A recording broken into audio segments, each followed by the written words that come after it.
चलिए साथियों, तो साथियों देखिए हम यहाँ पे जो इस क्लास के अंदर पढ़ रहे हैं साथियों, वो यहाँ पे बायोलॉजी पढ़ रहे हैं। और बायोलॉजी के अंदर हम यहाँ पे स्टार्ट कर चुके थे अपना पाचन तंत्र। और मैंने पाचन तंत्र के अंदर आपको बहुत सारी बातें बहुत डिटेल से पिछली क्लासेस में बता दी थी। तो इस क्लास के अंदर हम देखिए थोड़ा सा आगे चलेंगे।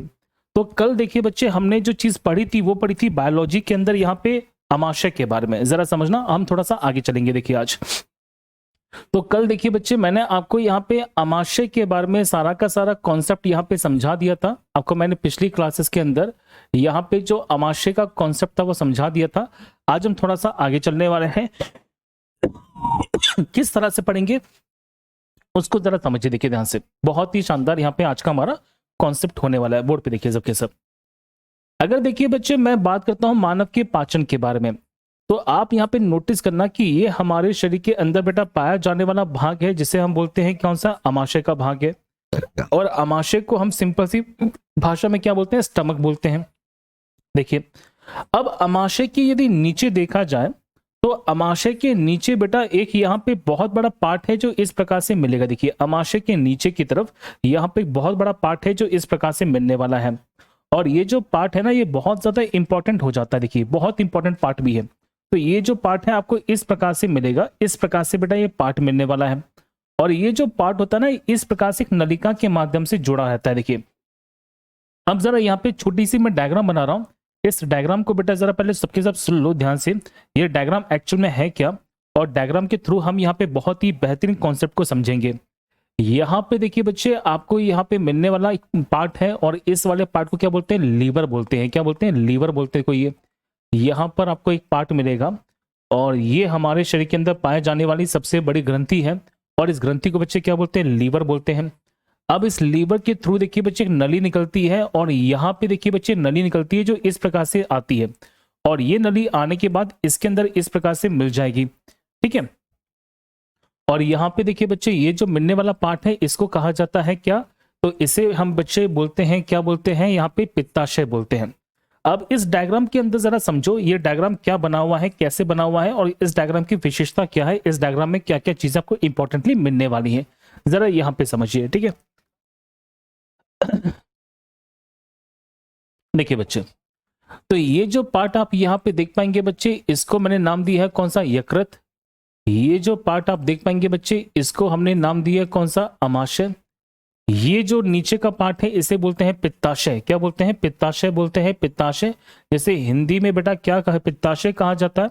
इंग्लिश में क्या बोलते हैं, गॉल ब्लैडर। क्या बोलते हैं, आप गॉल ब्लैडर बोलते हैं। आप जरा यहाँ पे समझिए, तो इसे क्या कहा जाता है बच्चे, इसे कहते हैं गॉल ब्लैडर। क्या बोलते हैं, गॉल ब्लैडर बोलते हैं। आप यहाँ पे देखना ऊपर का जो पार्ट आप यहाँ पे देख पाएंगे, ये जो पार्ट है बच्चे, इस वाले पार्ट को हमने नाम दिया कौन सा, स्टमक का नाम दिया। देखो ये, तो ये हमारा पार्ट कौन सा, स्टमक है। अब देखिए क्या कंसेप्ट यहाँ पे होने वाला है, किस प्रकार से क्वेश्चंस बनने वाले, इन सभी क्वेश्चंस को जरा समझना, आपको मजा आने वाला है। बोर्ड पे देखिए, तो ये वाला पार्ट अलग है। इसके बाद देखिए बच्चे यहाँ पे नली आ रही है। फिर देखिए ये वाला पार्ट अलग है, यहाँ पे छोटा सा पार्ट मिलेगा आपको।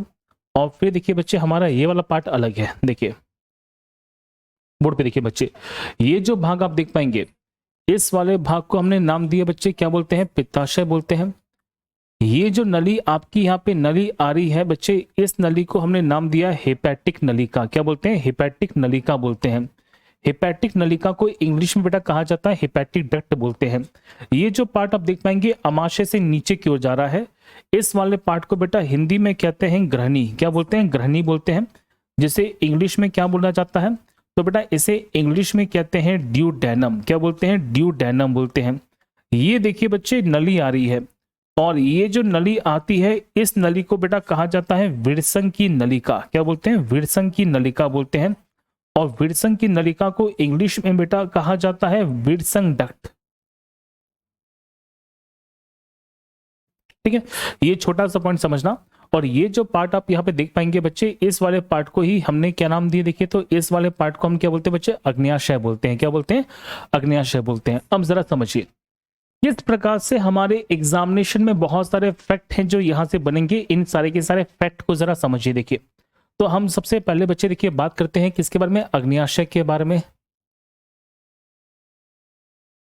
देखिए बच्चे, तो अग्न्याशय से किस प्रकार के बहुत सारे फैक्ट बनेंगे, इन सभी फैक्ट को जरा समझिए। देखिए, तो ये हमारे शरीर के अंदर यहाँ पे दूसरी सबसे बड़ी ग्रंथि होती है। तो दूसरी यहाँ पे जो बड़ी ग्रंथि है बच्चे, वो कौन सी ग्रंथि है? तो आंसर है अग्न्याशय की है। इस ग्रंथि को बच्चे क्या बोलते हैं? मिश्रित ग्रंथि बोलते हैं। क्या बोलते हैं? मिश्रित ग्रंथि बोलते हैं। ये एक तरह की कैसी ग्रंथि बच्चे? तो आंसर है मिश्रित ग्रंथि है।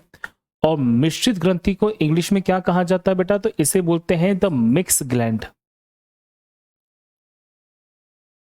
मतलब ये देखा जाए तो दोनों प्रकार की होती है, अंतःस्रावी भी और बहिःस्रावी भी। ये हमारे शरीर के अंदर बच्चे कैसी मानी जाती है? देखिए, अंतःस्रावी होती है। अंतःस्रावी को सिंपल सी भाषा में क्या बोलते हैं? एंडोक्राइन। क्या बोलते हैं बच्चे? एंडोक्राइन बोलते हैं। और ये हमारे शरीर के अंदर कैसी दिखे बच्चे? तो आंसर है बहिःस्रावी भी है। और बहिःस्रावी को इंग्लिश में क्या कहा जाता है बच्चे? इसे इंग्लिश में कहते हैं एक्सोक्राइन। क्या बोलते हैं? एक्सोक्राइन बोलते हैं। अब एक फैक्ट को और जरा समझिए, एंडोक्राइन और एक्सोक्राइन में डिफरेंस क्या है? देखिए, जो अंतःस्रावी ग्रंथियां होती है बेटा, वहां से निकलने वाला जो मुख्य पदार्थ है वो कौन सा? हार्मोन है। जबकि हम बात करते हैं किसके बारे में? अंतःस्रावी के बहिःस्रावी के बारे में। तो इनसे निकलने वाले जो मुख्य पदार्थ की बात करते हैं बच्चे, कौन सा पे? एंजाइम्स है। मतलब ये ऐसी ग्रंथियां हैं जो हम बात करेंगे बच्चे, ये ऐसी ग्रंथियां होती हैं जो आपको यहाँ पे दोनों तरह की चीजें का निकालना शुरू करती है। ये हार्मोन्स भी निकालती हैं और इनके थ्रू बेटा क्या निकलता है? देखिए, हार्मोन्स भी निकलता है, इनके थ्रू एंजाइम भी बाहर निकलता है। ये छोटा सा फैक्ट यहाँ पे समझिए। अब मैं एक एक काम करता हूं, जरा समझो। देखो, तो सबसे पहले हम बात करते हैं अंतःस्राविक रूप में और बहिःस्राविक रूप में। किस रूप में ये काम करने वाली है? छोटे छोटे फैक्ट को जरा समझना, बहुत ही बढ़िया देखिए फैक्ट आपसे बन जाएगा। सुनो, तो सबसे पहले देखिए बच्चे, हम यहाँ पे बात करते हैं ये किस रूप में निकल काम करती है बच्चे? अंतःस्राविक रूप में। देखिए, हम सबसे पहले बच्चे देखिए बात करते हैं इसके कौन से वाले पार्ट के बारे में? अंतःस्रावी पार्ट के बारे में। अंतःस्रावी पार्ट, जिसको इंग्लिश में क्या बोलते हैं? एंडोक्राइन बोलते हैं। क्या बोलते हैं? एंडोक्राइन बोलते हैं। सर ये है क्या? जरा समझो बेटा, बहुत ही शानदार कंसेप्ट है, इसको देखो ध्यान से। ये कंसेप्ट क्या? मतलब हमारी जो अग्न्याशय की बात करेंगे तो अग्न्याशय एक प्रकार की मिक्स ग्लैंड होती है। और मिक्स ग्लैंड की हम जब बात करते हैं बच्चे, मिक्स ग्लैंड की बात करते हैं, तो ये जो मिक्स ग्लैंड है ये दोनों तरह से काम करता है, अंतःस्रावी भी और यहाँ पे बहिःस्रावी भी। तो अब बच्चे हम अब देखिए बात करने वाले हैं इसको अंतःस्रावी ग्रंथि के रूप में एज अ एंडोक्राइन ग्लैंड। कैसा है? Endocrine gland. अब जरा समझिए, देखिए छोटा छोटा सा पार्ट है, सुनो। ये जो हमारी ग्रंथि है ना बेटा, इस ग्रंथि का इतना जो पार्ट है इसको हम बोलते हैं टेल। क्या बोलते हैं? टेल बोलते हैं। जरा समझो, देखो ये जो पार्ट आप देख पाएंगे ना यहाँ पे, इस ग्रंथि का ये वाला भाग, इसमें किसी प्रकार से कि बच्चे कोई भी डक्ट नहीं पाई जाती, कोई भी नली नहीं पाई जाती। अब इस नली के अंदर हम जब बात करेंगे ना, तो छोटे छोटे पार्टिकल्स आपको नजर आने वाले। देखिए, तो ये जो छोटे छोटे पार्टिकल्स आपको बेटा जो नजर आएंगे, इन छोटे छोटे पार्टिकल्स को हमने नाम दिया है। और इन छोटे छोटे पार्टिकल्स को बेटा क्या कहा जाता है? सुनो ध्यान से सबके सब। तो इन छोटे छोटे पार्टिकल्स को बेटा कहा जाता है विल्सन की इसे बेटा क्या बोलते हैं? तो इसे कहते हैं आइसलेट ऑफ लैंगरहैंस। तो इन छोटे छोटे पार्टिकल्स को क्या कहा जाता है बच्चे? तो इन्हें कहते हैं आइसलेट ऑफ लैंगरहैंस। क्या बोलते हैं? आइसलेट ऑफ लैंगरहैंस कहते हैं। क्या बोलते हैं? आइसलेट ऑफ लैंगरहैंस कहते हैं, जिन्हें हिंदी में क्या कहा जाता है बच्चे? हिंदी में कहा जाता है लैंगरहैंस की दीपिका। क्या बोलते हैं? लैंगरहैंस की दीपिका बोलते हैं। तो इन छोटे छोटे पार्टिकल्स को, इन छोटे छोटे बेटा पार्टिकल्स को क्या कहा जाता है? देखिए, तो इन छोटे छोटे पार्टिकल्स को बेटा कहा जाता है क्या? तो आंसर है लैंगरहैंस की दीपिका, जिन्हें क्या बोलते हैं? The islet of the Langerhans कहते हैं। छोटा सा पॉइंट है यहाँ पे, जरा समझिए, ठीक है। देखिए बच्चे, अच्छा अग्न्याशय को इंग्लिश में जानते हैं ना, क्या बोलते हैं सब लोग? पता होगा, ये तो पैंक्रियास बोलते हैं। क्या बोलते हैं? पैंक्रियास बोलते हैं। इसको मैं यहाँ पे लिख देता हूँ। देखिए, आप में से बहुत से विद्यार्थी शायद नहीं पता, मैं बता दूं बेटा, पैंक्रियास कहते हैं। सुनो, अगर देखा जाए तो ये जो अंतःस्रावी वाला पार्ट है, तो ये पैंक्रियास है। इस पैंक्रियास के अंदर बच्चे देखा जाए तो ये छोटे छोटे पार्टिकल्स नजर आएंगे आपको। ये जो छोटे छोटे पार्टिकल्स बेटा यहाँ पे जो नजर आ रहे हैं, इन्हें हम क्या बोलते हैं? आइसलेट ऑफ लैंगरहैंस कहते हैं। छोटा सा पॉइंट है। देखिए, अब ये जो आइसलेट ऑफ लैंगरहैंस है ना, ये बहुत सारी कोशिकाओं से मिलकर बना होता है। देखिए, तो बेटा यहाँ पे बहुत सारी सेल्स पाई जाती हैं। देखिए, तो इसके अंदर देखा जाए तो 3 सेल्स बहुत इंपॉर्टेंट हैं। तो आइसलेट ऑफ लैंगरहैंस के अंदर 3 सेल्स मिलेंगी और तीनों सेल्स हमारी बहुत इंपॉर्टेंट है। सबसे पहले अल्फा सेल है, फिर यहाँ पे बीटा सेल है, देखिए फिर बच्चे कौन सी गामा सेल है। तो इस आइसलेट ऑफ लैंगरहैंस की हमने क्या कर दी है, 3 से 4 भाग कर दिए, इनकी कोशिका बना दी है और इन कोशिकाओं के बारे में सीधे सीधे क्वेश्चन आपसे पूछा जाएगा। देखिए बच्चे एग्जामिनेशन में कैसे क्वेश्चन बनेगा। तो बीटा कोशिका है, अल्फा कोशिका और बेटा कौन सी, देखिए यहाँ पे गामा कोशिका है। अब समझिए ध्यान से जो मैं बता रहा हूँ। देखिए बच्चे अल्फा कोशिका की बात करते हैं तो अल्फा कोशिका से बेटा निकलने वाला जो मुख्य पदार्थ होता है उसे बोलते हैं ग्लूकेगॉन। क्या निकलना है यहाँ पे, ग्लूकेगॉन निकलता है। सुनो ध्यान से, तो यहां से निकलने वाला जो मुख्य पदार्थ है कौन सा बेटा, ग्लूकेगॉन। कौन सा है, ग्लूकेगॉन है। ये ग्लूकेगॉन कहां से निकलेगा, तो आंसर है अल्फा कोशिकाओं से। किससे बच्चे, अल्फा कोशिकाओं से। तो ये जो अल्फा कोशिकाएं हैं यहां से निकलने वाला मुख्य पदार्थ बच्चे कौन सा है, अल्फा कोशिका है। ये कौन से नालायक है बेटा, यहाँ पे जरा हटा दो इन सबको, ठीक है। चलो, तो ग्लूकेगॉन यहाँ पे देखिए, बीटा बीटा कोशिका की हम बात करते हैं, जरा समझिए। तो बीटा कोशिका से निकलने वाला बेटा जो यहाँ पे पदार्थ है, इस वाले पदार्थ को हम क्या बोलते हैं, इंसुलिन बोलते हैं। क्या बोलते हैं, इंसुलिन।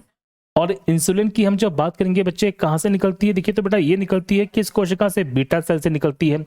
और गामा कोशिकाओं की हम जब बात करेंगे बच्चे, तो गामा कोशिकाओं से निकलने वाला जो मुख्य पदार्थ है इसे बोलते हैं सोमैटोस्टैटिन। क्या बोलते हैं, सोमैटोस्टैटिन बोलते हैं। क्या बोलते हैं, सोमैटोस्टैटिन।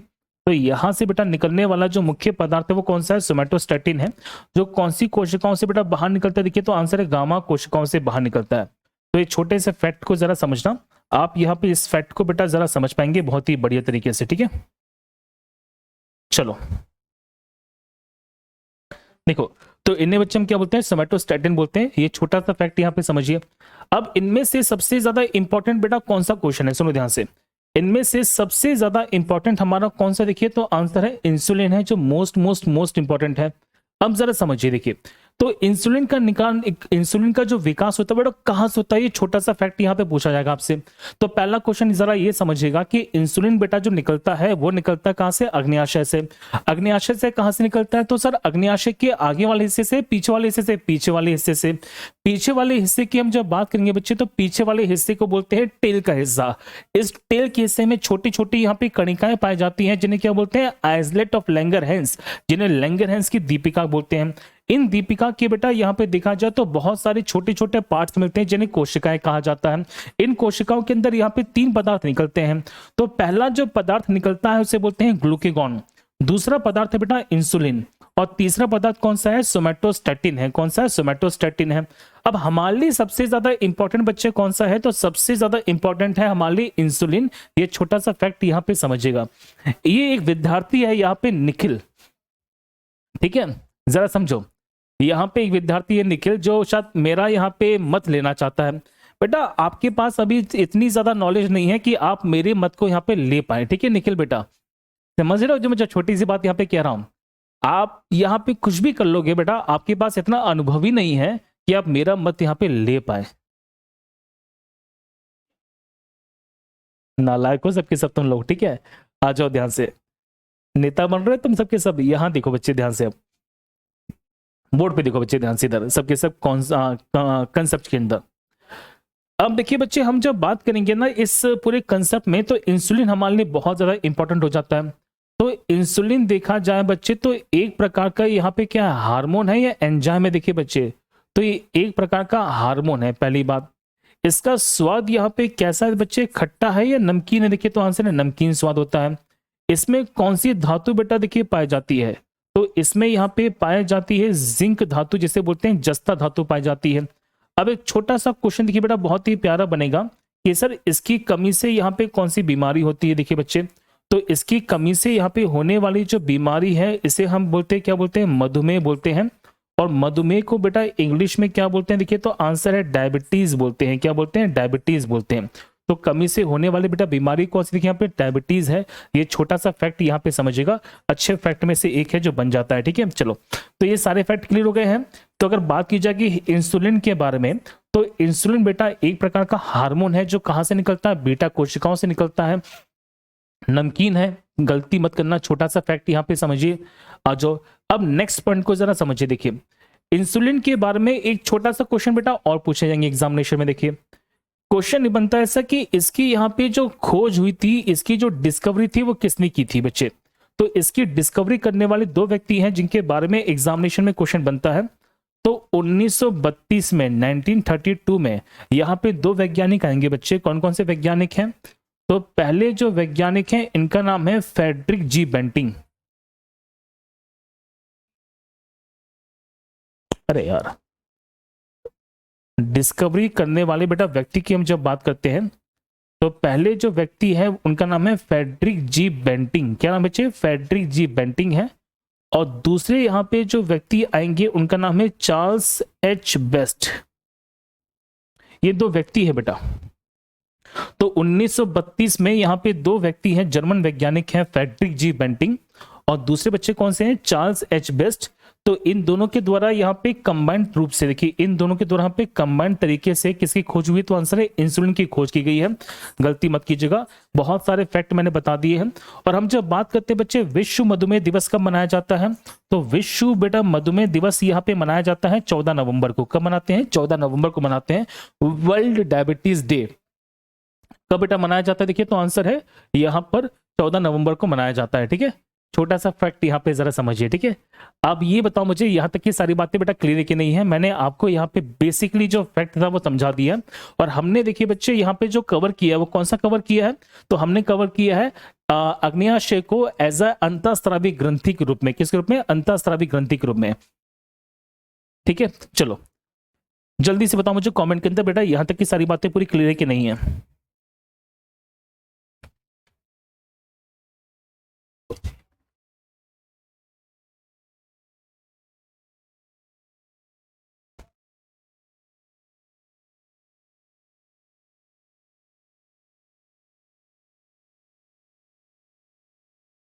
बेटा वैज्ञानिकों के नाम ऐसे क्यों होते हैं? बेटा ऐसे ही होते हैं वैज्ञानिकों के नाम तो।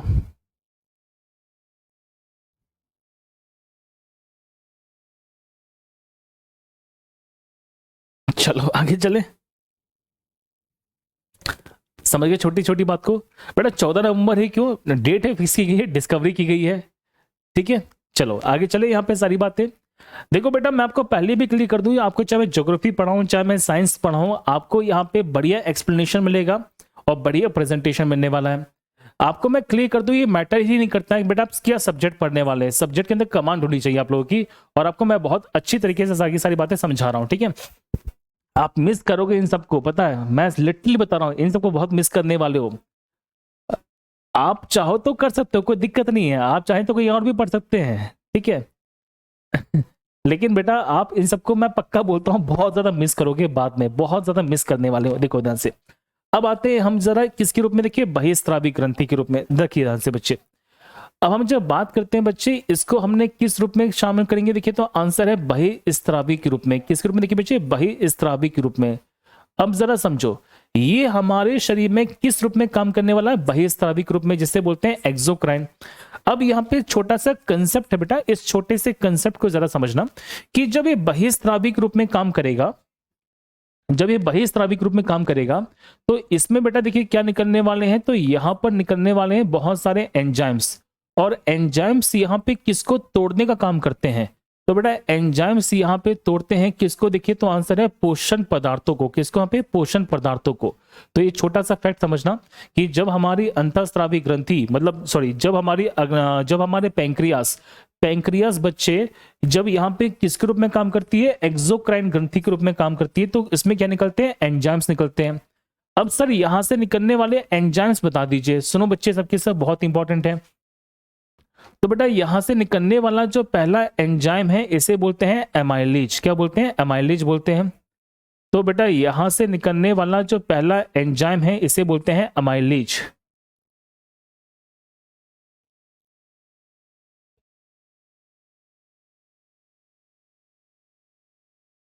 दूसरा बेटा यहां से निकलने वाला जो एंजाइम है इसको बेटा हमने सिंपल सी भाषा में क्या नाम दिया? यहां पे ट्रिप्सिन। और तीसरा देखिए बच्चे, यहां से निकलने वाला जो एंजाइम है इसको हम सिंपल सी भाषा में क्या बोलते हैं? लाइपेज। ये 3 एंजाइम्स हैं जो यहां से बेटा निकलते हैं, जरा समझिए।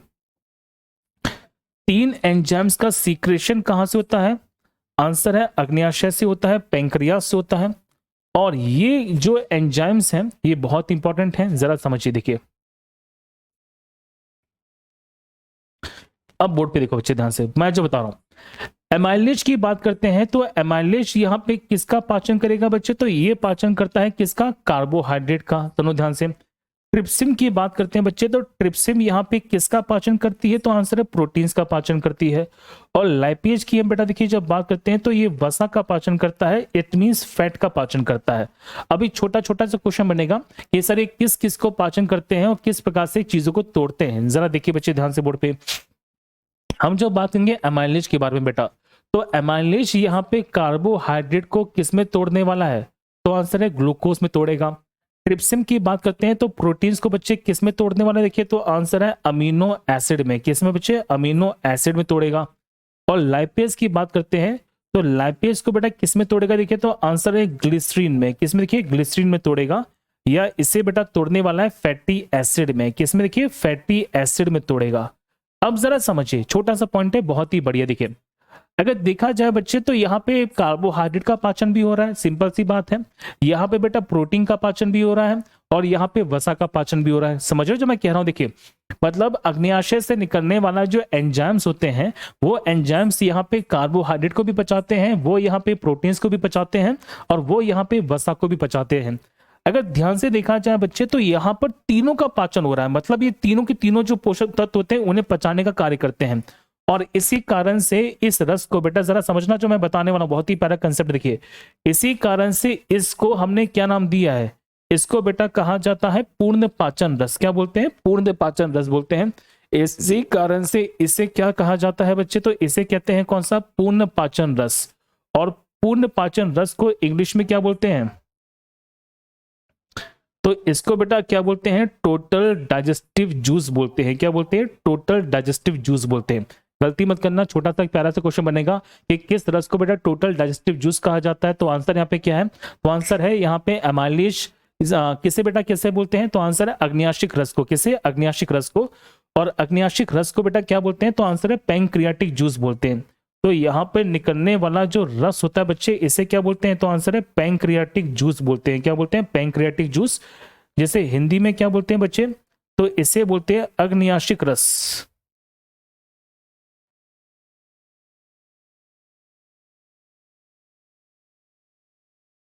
क्या देखिए बच्चे? अग्न्याशिक रस है। तो ये छोटा सा फैक्ट यहां पे समझ गए कि किस रस को बेटा, किस जूस को यहाँ पे टोटल डाइजेस्टिव जूस कहा जाएगा? तो आंसर है पैंक्रियाटिक जूस को कहा जाता है। ये छोटा सा फैक्ट यहाँ पे समझिए, ठीक है। हाँ बेटा देखिए हम जब बात करते हैं ना एंडोक्राइन के बारे में, तो एंडोक्राइन को बेटा सिंपल सी भाषा में बोलते हैं डक्टलेस। क्या बोलते हैं? डक्टलेस।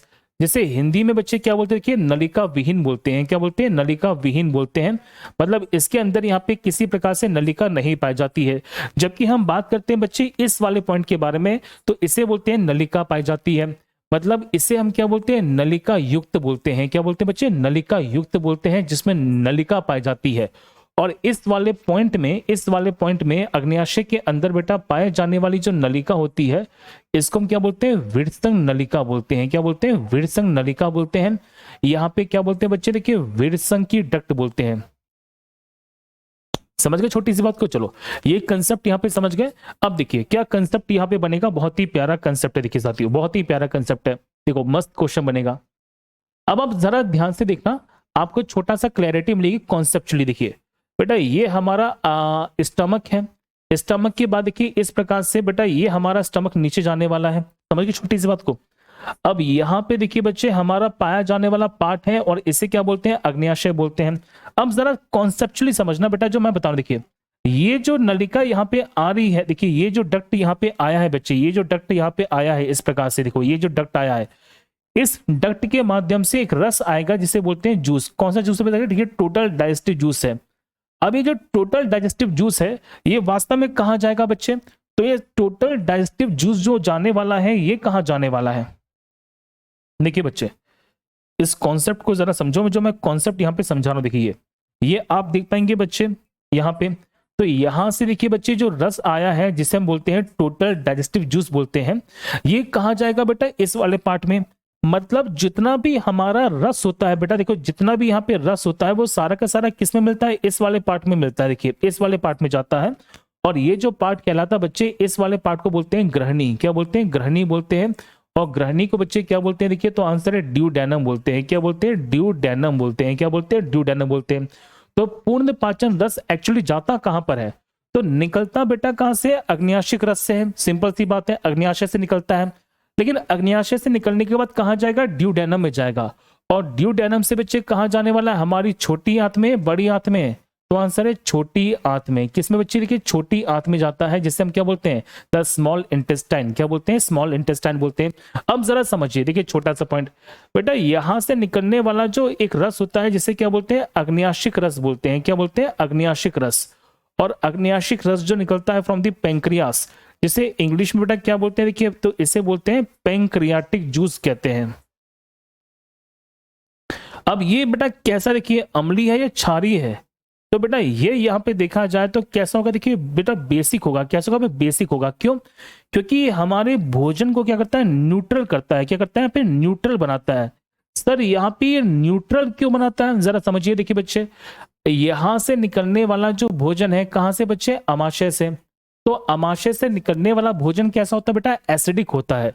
और इस भोजन को हम क्या बोलते हैं? देखिए बच्चे कायम कहते हैं, ये कायल बोलते हैं, कायम कहते हैं। इसे हम क्या बोलते हैं? अम्लीय, क्षारीय, अम्लीय। अब जरा समझो क्या कॉन्सेप्ट होने वाला है। देखिए बेटा बहुत ही बढ़िया, सुनो ध्यान से। क्या कंसेप्ट है? देखिए अमाशय से निकलने वाला जो भोजन है बेटा वो कैसा कि यहाँ पे अम्लीय भोजन है, जिसे बोलते हैं कायम। अब जब ये भोजन नीचे आएगा तो इससे हमारी आंतें देखिए बेटा खराब हो सकती हैं। मतलब हमारी छोटी आंत खराब हो सकती है। सिंपल सी बात है, जरा समझिए। तो इससे पहले न्यूट्रल करना बहुत ज्यादा जरूरी है। मतलब ये जो अम्लीय भोजन यहाँ पे आया हुआ है ना, इसे न्यूट्रल करना बहुत ज्यादा जरूरी है। तो इसे न्यूट्रल करने के लिए हमारे अग्न्याशय से एक रस निकलता है जिसे बोलते हैं अग्न्याशिक रस, जिसे क्या बोलते हैं? पैंक्रियाटिक जूस बोलते हैं। इस पैंक्रियाटिक जूस की बात करेंगे बच्चे तो इसमें रस पाया जाता है जिसे बोलते हैं टोटल डाइजेस्टिव जूस। अब जब ये रस देखिए बेटा हमारे भोजन में मिलेगा तो भोजन के अंदर पाए जाने वाले, पहली बात तो पाचन क्रिया करने वाला है। मतलब किस किस का पाचन करेगा? तो बेटा पाचन करता है किस किस का? यहाँ पे कार्बोहाइड्रेट का, प्रोटीन्स का और वसे का। लॉजिक सी बात है। साथ ही साथ में हमारा भोजन जो अम्लीय आया था, मतलब एसिडिक जो आया था, तो एसिडिक आने से हमारा भोजन बच्चे जो एसिडिक था उसे न्यूट्रल करने का काम भी कौन कर रहा है? आंसर है अग्न्याशिक करने वाला है। लॉजिक क्लियर कि नहीं है? जल्दी से बताओ बेटा फटाफट से। बेटा सारा का सारा कार्बोहाइड्रेट बकल कैविटी में थोड़ा बच जाएगा। ऐसा तो है नहीं कि हम सारे के सारे कार्बोहाइड्रेट को बकल कैविटी में पहुंचा देंगे। देखो कार्बोहाइड्रेट की पाचन क्रिया की बेटा शुरुआत हो जाती है। अब जैसे फॉर एग्जांपल जरा समझना, अब मैं पनीर खा रहा हूं बेटा या आलू खा रहा हूं। अब मान के चलो कि तुमने आलू को तोड़ा नहीं, सीधे नील गए, तो आपने तो उसका भैया पाचन किया नहीं। कुछ ऐसा कार्बोहाइड्रेट जिसे आप मुंह में नहीं पचा पाते, उनका पाचन कहां पर होगा? तो बेटा उनको पचाने का काम कौन करता है? तो उनको पचाने का काम करता है अमाइलेज। समझ गए छोटी सी बात को? हमारे साथ में ऐसे बहुत सारा कार्बोहाइड्रेट खाया जाता है जिसका पाचन हमारे मुंह में नहीं हो पाता। सबसे पहले किसका पाचन होता है? कार्बोहाइड्रेट का। कहां पे होता है? मुख गुहा में होता है। लेकिन हर किसी का नहीं हो पाता बेटा, हर किसी का नहीं हो पाता। छोटा सा पॉइंट है ना? चलो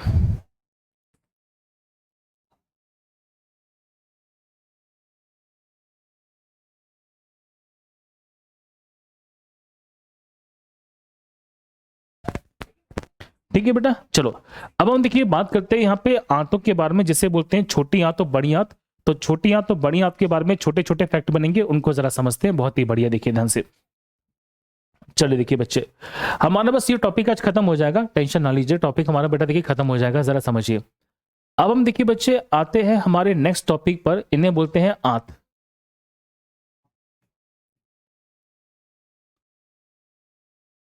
इंटेस्टाइन।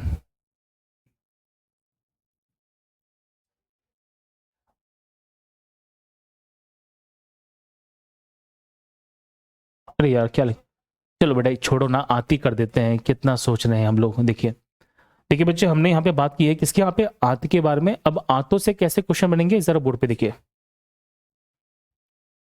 देखिए बच्चे लॉजिकली जरा समझना, बहुत ही ज्यादा कंसेप्चुअली आपको मैं सारी बातें समझा देता हूं। देखिए हम जब बात करते हैं बच्चे, हमारे पास में देखिए दो तरह की आंतें होती है बच्चे। तो एक होती है कौन सी, छोटी आंत जिसे हम स्मॉल इंटेस्टाइन कहते हैं, और एक होती है बेटा जिसे बोलते हैं बड़ी आंत, और इसे हम क्या बोलते हैं देखिए बच्चे, तो आंसर है लार्ज इंटेस्टाइन कहते हैं। सुनो, तो हमारे पास में बेटा दो तरह की आंतें होती हैं।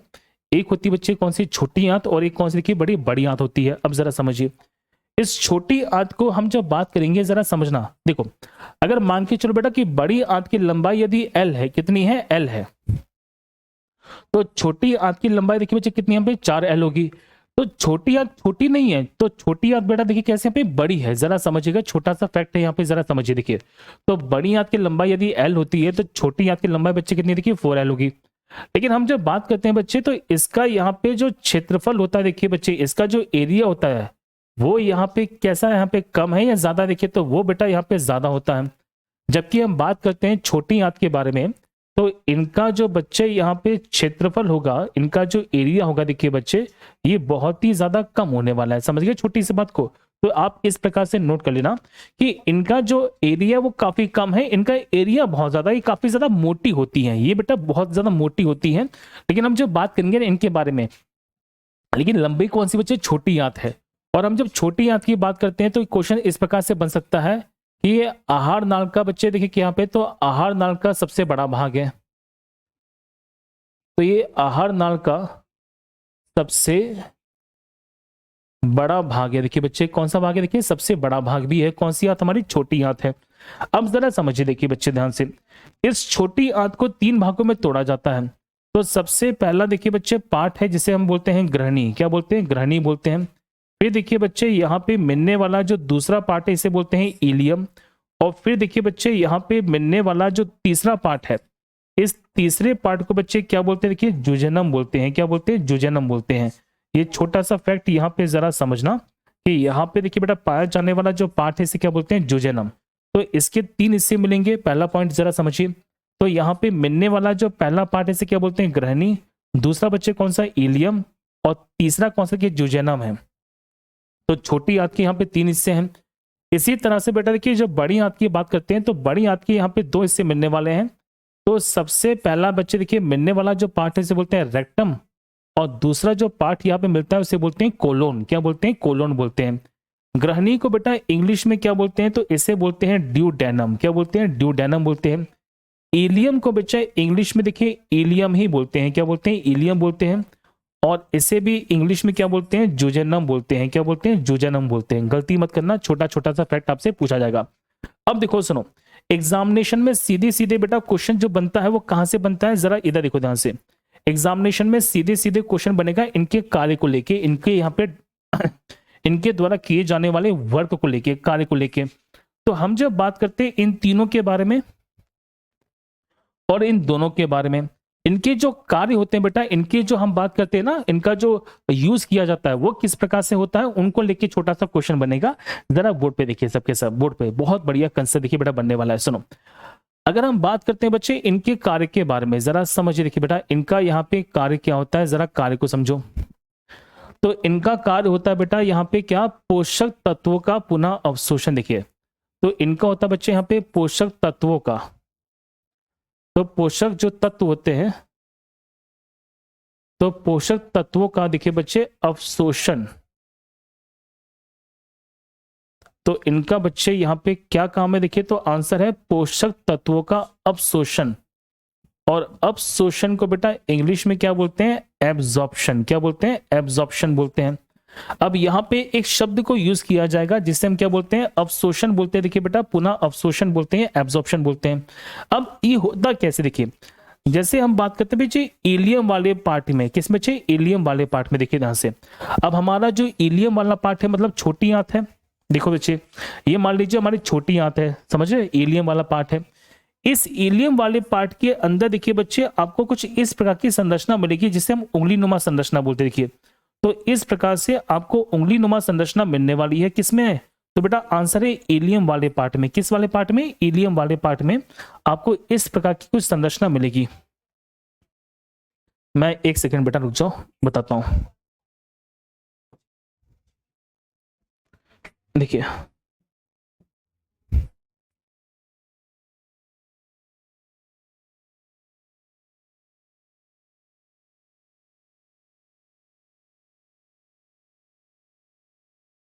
देखिए बच्चे, तो ये हमारा इलियम बना दिए मैंने। इलियम मतलब हमारा छोटी आंत की बड़ी छोटी आंत का हिस्सा है, बड़ी आंत का हिस्सा बेटा छोटी आंत का हिस्सा। देखिए, तो ये मान लीजिए बेटा हमारी छोटी आंत है।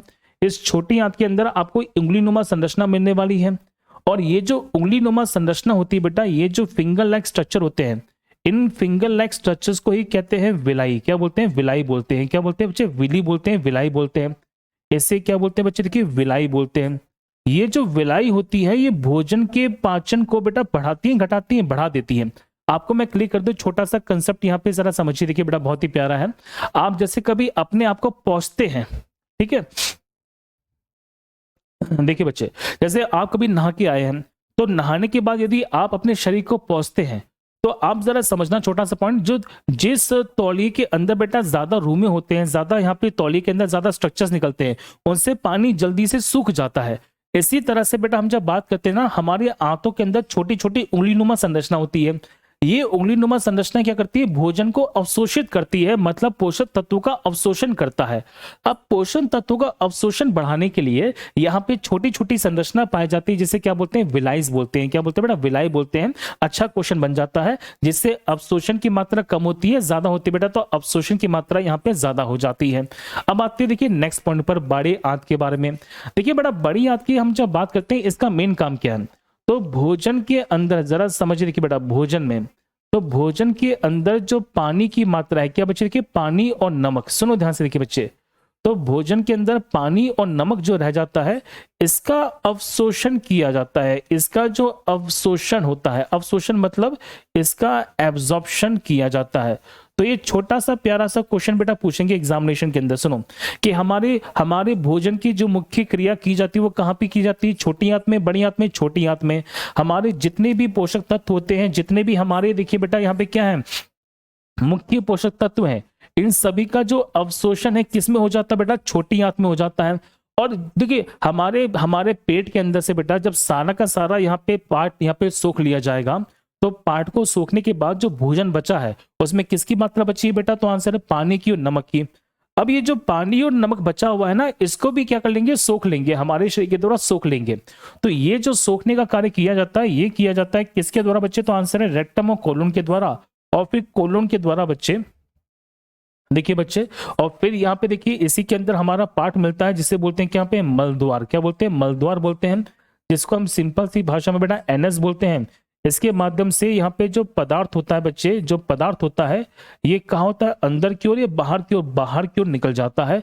और इस प्रकार से जो वेस्ट मटेरियल्स हैं, ये बड़ी आंत के द्वारा बेटा, बड़ी आंत के द्वारा हमारे शरीर से बाहर निकाल दिए जाते हैं। ठीक है, चलो ये छोटा सा फैक्ट यहाँ पे समझिएगा बहुत। बेटा जुजेनम के कार्य देखिए बेटा, इलियम और जुजेनम लगभग एक ही काम करती हैं, समझो ध्यान से। इलियम जुजेनम की बात करते हैं तो दोनों का काम एक ही है, लेकिन ये जो संरचना होती है बेटा, इलियम में ज्यादा पाई जाती है। समझ गए? तो ऐसा नहीं कि विलाई सिर्फ और सिर्फ इलियम में पाई जाती है। हम जब बात करते हैं बेटा, यहाँ पे दोनों के अंदर ही संरचना पाई जाती है, इलियम के अंदर भी, और बच्चे हम जब बात करते हैं तो यहाँ पे जुजेनम के अंदर भी पाई जाती है। ये छोटे छोटे फैक्ट को यहाँ पे जरा समझिएगा अच्छी तरीके से। आपसे एग्जामिनेशन में क्वेश्चन देखिए बेटा पूछ लिया जाता है। चलो आप मुझे कमेंट के अंदर जल्दी से बताओ बेटा, यहाँ तक की सारी बातें पूरी क्लियर है कि नहीं है? जल्दी से बेटा मुझे कमेंट के अंदर बताओ फटाफट से कि यहाँ तक की सारी बातें पूरी क्लियर है कि नहीं है।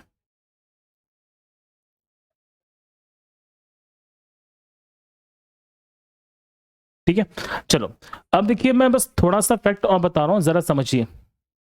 देखिए बच्चे, अब हम जब बात करते हैं ना, यहाँ पे जरा समझना, तो ये जो छोटी आंत है बेटा, छोटी आंत जरा समझिए। देखिए छोटी आंत की हम जब बात करते हैं, तो छोटी आंत से बेटा बहुत सारे एंजाइम निकलते हैं। क्या निकलते हैं? देखिए बहुत सारे एंजाइम्स बाहर निकलते हैं, और एंजाइम्स भी यहाँ पे बहुत इंपॉर्टेंट जो रोल है वो निभाते हैं। जरा समझिए, अब आपके एग्जामिनेशन में सीधे सीधे बेटा जो क्वेश्चन बन सकता है, सर यहाँ से निकलने वाले एंजाइम्स कौन कौन से हैं? तो बेटा जरा सुनो, देखो ध्यान से, यहां से बेटा निकलने वाला जो पहला एंजाइम है, इसे बोलते हैं इरेप्सिन। क्या बोलते हैं? इरेप्सिन बोलते हैं। जरा समझो, देखो तो यहां से निकलने वाला देखिए बच्चे पहला एंजाइम कौन सा है? इरेप्सिन है। इरेप्सिन के बारे में सीधे सीधे क्वेश्चन देखिए बेटा बनेगा। यहां से देखिए बच्चे दूसरा जो निकलता है, इसे बोलते हैं माल्टेज। कौन सा है? माल्टेज है। ये सारे के सारे क्वेश्चंस पूछेंगे कि कौन सा एंजाइम है, देखिए बच्चे माल्टेज निकलता है। माल्टेज के बाद बेटा यहां से निकलने वाला एक एंजाइम है, जिसे हम क्या बोलते हैं, सुक्रेज। क्या बोलते हैं, सुक्रेज बोलते हैं। सुक्रेज के बाद बच्चे यहां से निकलने वाला एक एंजाइम और है जिसे बोलते हैं लैक्टेज। चलिए, इनमें से इंपॉर्टेंट बच्चे हमारा देखिए कौन सा पे, इरप्सिन है। और ये किसका पाचन करता है बच्चे, देखिए तो ये पाचन करता है किसका बच्चे, प्रोटीन का पाचन करता है। तो प्रोटीन का पाचन करने वाले हमारे शरीर में 3 एंजाइम है बेटा, कौन कौन से हैं, पेप्सिन अमाशय से, ट्रिप्सिन कहां से, अग्न्याशय से, और इरप्सिन कहां से है, छोटी आंत से। किससे, छोटी आंत से। चलो माल्टेज की बात करते हैं बेटा, देखिए किसका पाचन करता है, तो ये माल्टोज को तोड़ता है बच्चे, माल्टोज को तोड़ता है किसमें, ग्लूकोज में तोड़ता है। तो ये छोटा सा क्वेश्चन बनेगा कि माल्टेज के द्वारा माल्टोज को ग्लूकोज में तोड़ दिया जाता है। सुक्रेज की बात करते हैं तो ये सुक्रोज को ग्लूकोज में तोड़ता है। आपने नोटिस सुना सुक्रोज के बारे में, देखिए तो बेटा ये सुक्रोज को तोड़ता है किसके अंदर, ग्लूकोज में। किसमें, ग्लूकोज में तोड़ता है, जरा समझिए। और हम जब बात करते हैं लैक्टोज के बारे में या लैक्टेज के बारे में, ये बच्चे लैक्टोज को, किसको, लैक्टोज को तोड़ता है किसमें, ग्लूकोज में तोड़ता है। तो ये इस प्रकार से क्वेश्चन छोटे छोटे से बन सकते हैं। वैसे जो मैंने आपको एक्स्ट्रा बता दी बेटा, ये तो बहुत हाई फाई चीज है, इतना तो शायद कोई ही नहीं बताने वाला आपको, क्योंकि ये सब चीजें बेटा आपके एग्जामिनेशन में सीधी सीधी पूछी जाती हैं। तो बेटा ये हमारा ना पाचन तंत्र हो गया है कंप्लीट, ठीक है। तो ये देखिए बच्चे हमारा यहाँ पे जो पाचन तंत्र है वो है कंप्लीट। आपको मैंने 4 लेक्चर्स में बहुत डिटेल में करा दिया है। मैंने लगभग सारे के सारे कॉन्सेप्ट पर चर्चा की है। इन चारों लेक्चर्स को आप जब देखोगे ना, तो आपको चारों लेक्चर्स के अंदर बहुत सारे कंसेप्चुअली क्लैरिटी यहाँ पे मिल जाएगी। इससे बाहर बेटा इससे बाहर यहाँ पे कंसेप्ट नहीं है, इससे बाहर यहाँ पे फैक्ट नहीं है। और मैं पूरी उम्मीद करता हूँ कि आपको यहाँ तक के सारे फैक्ट बच्चे अच्छी तरह से पूरे क्लियर हो गएंगे। जल्दी से बता दो बेटा फटाफट से मुझे कमेंट के अंदर कि यहाँ तक की सारी बातें पूरी क्लियर है कि नहीं है। इसकी पीडीएफ आपको मिल जाएगी थोड़ी देर से, आपको after the end of this class, ठीक है। इस क्लास के बेटा एंड में आपको ये जो पीडीएफ है वो यहाँ पे मिल जाएगी, ठीक है। बेटा एनिमेशन मेरे पास अभी तो नहीं है, लेकिन मैं जल्दी ही एनिमेशन वाली क्लास भी लेके आऊंगा।